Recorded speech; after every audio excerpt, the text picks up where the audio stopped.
ஆடிய திருப்பாதம் அம்பலத்திலே நின்ற அண்ணாமலையாரை கைதொழு. ஆதியிலிருந்து இன்று வரை கங்கை நதி தெய்வீக நதியாக, புனித நதியாக போற்றப்படுகின்றது, வணங்கப்படுகின்றது, பார்க்கப்படுகின்றது.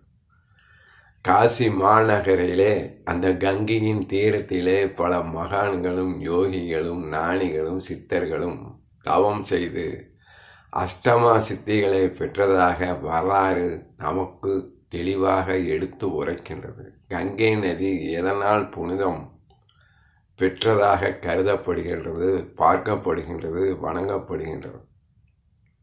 வாகிசன் என்னும் கொடிய பாவி தர்ம சாஸ்திரங்களிலே சொல்லப்படாத பாவங்களை செய்து மகிழ்பவன், தனக்கு மரணம் வரப்போகின்றது என்பதை உணராமல் ஒரு கொடிய காட்டின் வழியாக சென்று கொண்டிருந்த போது கடும் புலி ஒன்று அவன் மேல் பாய்ந்து அவனை கொன்று அவனது உடலை நார் நாராக கிழித்து உண்டு விட்டு சென்று விடுகின்றது. பிறகு எஞ்சி இருந்த அவனது உடலின் மாமிச துண்டை ஒரு கழுகு ஒன்று எடுத்துக்கொண்டு வானத்திலே பறக்க மற்ற கழுகுகள் அதனுடன் சண்டையிட அந்த வாகிசனின் உடல் துண்டு கீழே சென்று கொண்டிருந்த புனித கங்கையில் விழ அவன் புனிதம் பெற்றவனாக மாறியதால் நீதி நெறி தவறாத யமதர்மனின் கட்டளையின்படி சித்திரகுப்தனின் தூதுவர்கள் அவனை நரலோகத்திலிருந்து